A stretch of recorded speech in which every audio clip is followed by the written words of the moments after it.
Welcome back to Society Case Files. My name is Robert, and today I'm going to talk about the Burger King of assassination games. Pretty much do it your way and take care of the objectives, I guess. If you like this kind of content and you want to see more, please subscribe to the channel and hit the notification bell. Otherwise, I'm going to dive right in. Hitman came out in 2016, and since then they've released a 2 and a 3.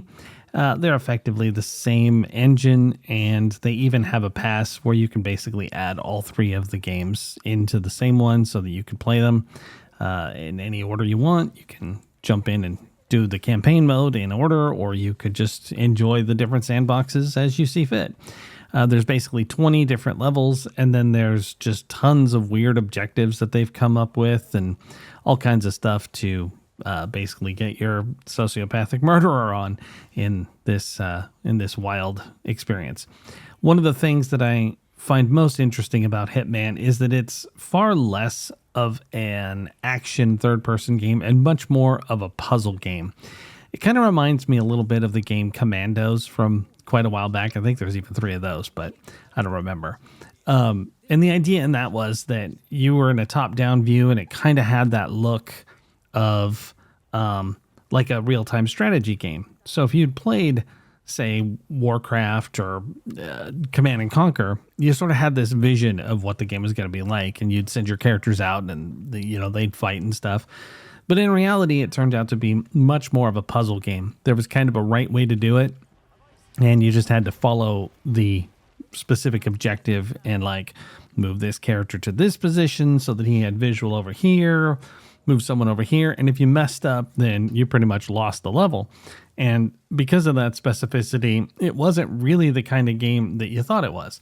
And that's the same with Hitman. It's really more of a puzzle game than anything else. It's how do I get from where I started to the mission objective and take them out in a colorful or creative way. And you're rewarded for the more creative kills. I mean, there's a whole bunch of objectives when you go into a specific map. You can kind of see what you're in for and the sorts of things you might be able to do. So if you don't want a spoiler, if you want to just try and figure these things out on your own, don't look at the challenges, because they pretty much tell you, for example, take this target out by using a chandelier or whatever. These things give you more experience, they level you up, and they also offer additional ways to approach the missions. So you can go into a mission the very first time and you'll start wherever it wants you to. And then after you do it, you'll unlock new locations where you could start. You might even start with a disguise. So like in the fashion level, you could start as a stylist, or you could start as one of the people working in the kitchen, and that sort of thing. So it's fairly versatile, and it really does allow you to just play this game in a sandbox mode. Now, it does have more flexibility than the game I talked about before, Commandos, because, I mean, each of these guys has many, many ways to take them out. And honestly, if you want to just go in there with a gun, you can do that too. It doesn't really matter all that much how you do it. Ultimately, it doesn't impact the story so much, but it does impact your ability to replay the mission in a more creative way. So it doesn't really unlock things if you just go in and blast people. You really do want to try to find some of the more interesting methods to take care of your objectives. And that's one of the things that I think the game does the best, is it just keeps it fresh. And I mean, I've played the fashion level probably a dozen or more times, just trying all kinds of different things.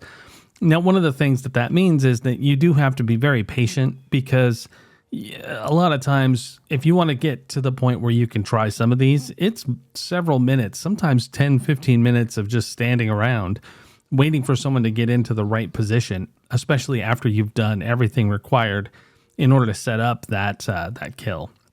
And as a result of that, you do have to be willing to put in some pretty serious time. I played this quite a bit on one of the consoles before I got it on the PC. But I will tell you that it really is more designed for a console, even the interface. I mean, it has you using the page up and down key to navigate through the menus, and it's not super easy to find the quit button, because, on a console, you just hold down the middle button and then go into the main interface and say quit the game. Whereas in this version, you've got to go find the options, and then you got to hit, quit game. In this case, you can exit to the main menu easily while you're playing the game. But once you're in the menu with all the stuff, it's not as easy to get around. The people who make this game are super passionate about it as well. They continue to put out new things. Right now, there's an event where you can take on Le Chiffre from James Bond Casino Royale. He's even voiced by Mads Mikkelsen. So they went above and beyond. And they're just really cool, too. They congratulate other game companies for putting out titles. And I don't know. I just like them. I think that they've done a really great job with this series, and they've taken it in a very interesting direction. Some of it's pretty absurd. I mean, some of the stuff you can do, like there's a yoga kill where you basically are walking this person through a bunch of yoga stances and then you Sparta kick them off of a cliff. There's one where you basically convince a surgeon to intentionally botch a surgery. It's got a lot of craziness in it, but I mean, that's part of the fun of the Hitman games is just how wild they can get and how you're going to go about approaching whatever it is you're trying to accomplish. So in some cases, you'll need some pretty interesting disguises. You'll have to swap them out. In others, you're sabotaging things, whether you're maybe poisoning stuff or finding new ways to get around so that you can sneak up on your targets. It's all around pretty interesting. And to be honest, the graphics are still really good. And I feel like this game is still definitely a viable title, one that I would not hesitate to recommend to someone who likes puzzles. Yeah, I want to emphasize the fact that this really does mean that you're not going to be running around just lighting people up. It's not Call of Duty. And if you try it that way, you won't have any fun because that's really not what they're trying to accomplish here. And they've done everything in their power to make that not really the primary option. Can you? Yeah. I mean, you can get into some pretty hairy gunfights, but to be honest, they rarely work out. Once the bullets start flying, it's pretty hard to come back from it. I've even gotten into a pretty bad one and managed to slip away, and it still didn't necessarily help because they locked down the target and just made it way, way, way more difficult. So oftentimes, if the bullets start flying, I just reload the game. I don't know, you may not have noticed, but I got up to level 54, and that's not very high considering some people, play the heck out of this game and are way, way, way, way, way further than me. But I have done quite a few missions and put quite a few hours in, and I can only tell you that if you're in the mood for this, there's just nothing like it. It's just the sandbox is huge.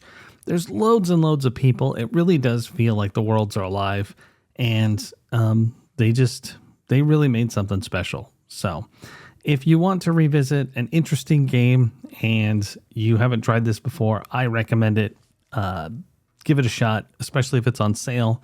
There's just so much content to get through. I think you definitely get your money's worth. But have you tried Hitman? What do you think of it? Is there any other game like this that you could recommend? I'd love to hear it in the comments. Otherwise, this is Robert with Society Case Files signing off.